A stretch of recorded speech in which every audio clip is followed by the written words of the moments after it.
유리함수의 그래프 세 번째 y는 x-p분의 k 플러스 q. 실제로 이제 3번하고 4번으로 나눠져 있는 다음 영상에서 네 번째 걸 배울 텐데 둘은 똑같은 거나 마찬가지입니다. 요거를 통분해서 잘 정리한 게 네 번째 있는 식이고요. 그 식을 기준으로 해서 보통 많이 출제가 돼요. 이런 모양으로 출제가 되지는 않고요. 주로 안 나온다는 게 아니고 이런 모양보다는 다음 영상에서 배우는 4번 형태로 뭐 cx 플러스 d분의 ax 플러스 b 이렇게 통분되어 있는 식으로 훨씬 더 많이 출제가 됩니다. 봐서 알듯이 이거는 기본적으로 y는 x분의 k라고 하는 지난 영상에서 배웠던 그 분수함수죠. 이 분수함수를 x축의 방향으로는 p만큼 y축의 방향으로 q만큼 평행이동을 시킨 그래프가 되는 거예요. 평행이동이라고요. 대부분의 함수의 그래프들은 기본 그래프에서 다 평행이동으로 설명을 합니다.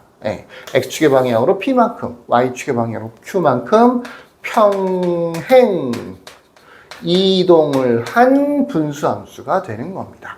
그러다 보니까 제일 중요한 게 사실은 점근선이라고 많이 얘기를 했었는데 지난 영상에서 점근선, 뭐 정의역, 대칭 이런 것들이 중요하다고 했었는데 그 점근선이라는 분수함수에서는 점근선을 떼놓고 생각할 수가 없거든요. 점근선이라는 것도 따라서 평행이동이 그대로 돼요. 그러니까 얘 같은 경우에는 점근선이 뭐였었냐면 x는 0하고 y는 0이었었잖아. 실제로 얘는 y축, 요건 x축이었는데 얘도 x축의 방향으로 p만큼 평행이동을 시켜주면 x-p는 0 되는 거니까 x는 p가 되겠죠. 그죠? 요렇게 바뀌는 거고요. 뭐 y도 마찬가지죠. y-q는 0. y 대신에 y-q를 대입해주면 되는 거니까 이항을 시켜보면 y는 q라고 하는 새로운 점근선들이 만들어집니다.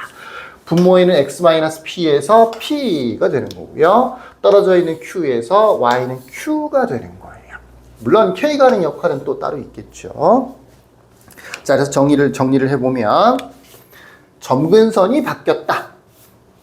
점근선이 첫 번째로 바뀐다. 첫 번째로는 점근선이 뭐가 되느냐? x는 p가 된다. 그 다음에 y는 q가 된다. x는 p, y는 q. 물론 여기서 이거 p만큼 이거 q만큼 평행이동 시켰네 라고 생각해서 pq를 찾을 수도 있지만 이 식만 보고도 찾아낼 수 있는 게 좋아요. 뭐 예를 들어 볼까요? y는 x 플러스 1분의 3 더하기 5라고 되어 있다고 치자. 분모를 보고 첫 번째 점근선을 찾습니다. x는 마이너스 1. 분모가 0 되면 안 되는 건데 걔가 바로 점근선이에요. 분모를 0이라고 하면 점근선이 만들어지는 거예요. x 대신에 마이너스 1 대입하면 안 된다고요. 이 안 되는 값이 실제로는 점근선인 겁니다. 뒤에 5라고 되어 있죠. y는 5가 되는 거예요. 왜? y는 5가 절대로 안 만들어지거든요. 왜? y가 5가 되려면 이 전체가 0 돼야 되는데 분자가 3이라고 되어 있으니까 절대로 0이 안 만들어지는 거거든요. 안 되는 값을 찾아내는 게 어떻게 보면 점근선인 겁니다. 이런 식으로. 두 번째, 정의역은 그렇게 어떻게 되느냐? 정의역은 이렇게 됩니다. x는 p. 점근선, p인 실수. 점근선이라는 게 뭐라고요? 얘가 안 되는 거라고요. x 대신에 얘를 대입하면 안 되는 거라고요. 안 되는 값을 점근선이라고 하는 거예요. 대신 가까워지긴 가까워지는 거거든요. p가 아니다. 이렇게 되는 거죠. 치역은 어떻게 되는 거냐? 똑같죠. x는 y바라고 보통 많이 써요. x라고 써도 돼요. 안 되는 거 아닙니다. y는 q인 실수라고 보통 많이 씁니다. 역시 q랑 연결되는 거죠. pq랑. x는 p라고 하는 점근선이 x는 p가 아니다라고 하는 정의역이 되는 거고요. x는 q라고 하는 점근선이 y는 q라고 하는 점근선이 y는 q가 아니다라고 하는 치역이 되는 겁니다. 세 번째, 대칭. 역시 분수함수이기 때문에 기본적으로 세 가지에 대해서 대칭이 돼요. 첫 번째는 p, q에 대해서 대칭이 돼요. p, q는 이 점근선 두 개의 교점입니다. y는 기본적으로 x분의 k에서는 0,0이었었죠. 원점이었었죠. 그래서 똑같이 이동이 된다라고 생각하면 이해하기가 쉬울 거예요. 근데 우리는 따로 p, q 이렇게 pq를 가지고 점근선의 교점, 대칭이 된다라고 외워주셔야 돼요. 아예 그래서 이 점을 뭐라고 부르냐면 대칭점이라고 불러요. 물론 나만 그렇게 부르는 걸 수도 있고요. 교재에는 그렇게 안 나와 있어요. 대칭점이라고는 안 나와 있는데 나는 주로 대칭점이라고 부릅니다. 누군가가 나에게 그렇게 가르쳐줬나 봐요. 여러분들도 대칭점이라고 부르세요. 두 번째, 기울기가 1인 y는 x라는 직선에 대해서 대칭이 된다 그랬었죠. 얘도 비슷합니다. y는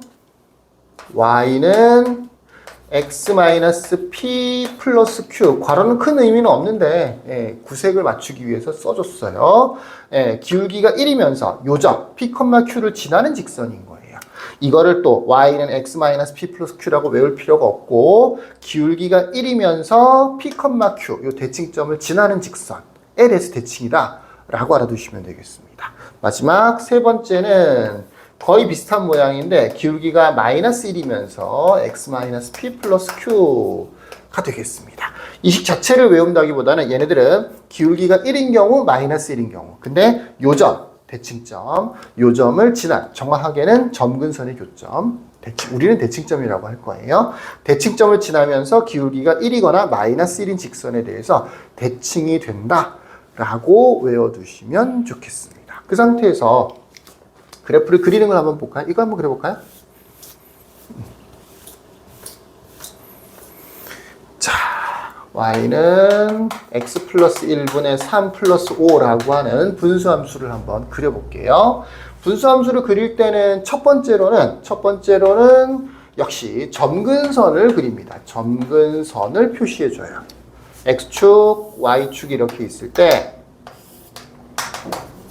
먼저 점근선을 표시해줘요. 점근선은 아까 x는 마이너스 1이라고 했고 y는 5라고 했죠. 원칙적으로는 점선으로 표시해줘야 되는데 실제 그래프는 아니거든요. 우리는 편의상 그냥 실선으로 하얀색 실선으로 표시를 할게요. x는 마이너스 1이라고 하면 x축에서 여기 마이너스 1이라는 숫자가 있을 거 아니야, 그지? 여기서 이렇게 세로선을 그으면 되는 거고요. y는 5라고 하면 가로선을 그어주면 되는 거예요. 어딘가에 이렇게 5가 있겠죠.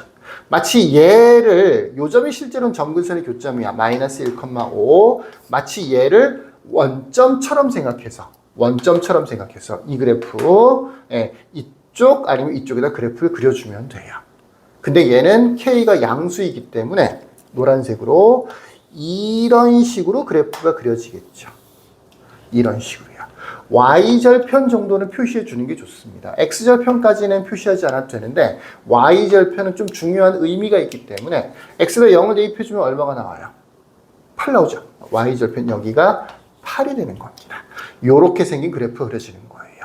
점근선, 그 다음에 두 번째 K값과 Y절편.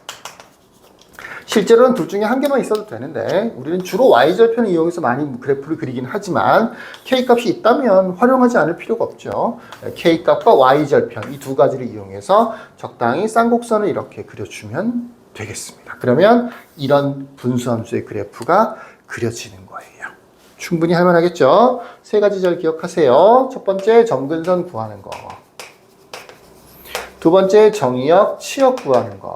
세 번째 대칭. 지난 영상에서도 이 세 가지가 제일 중요하다라고 했었죠. 나머지를 할 필요가 없다는 게 아니고 세 가지는 꼭 알아둬야 된다라는 얘기였습니다. 자, 여기까지.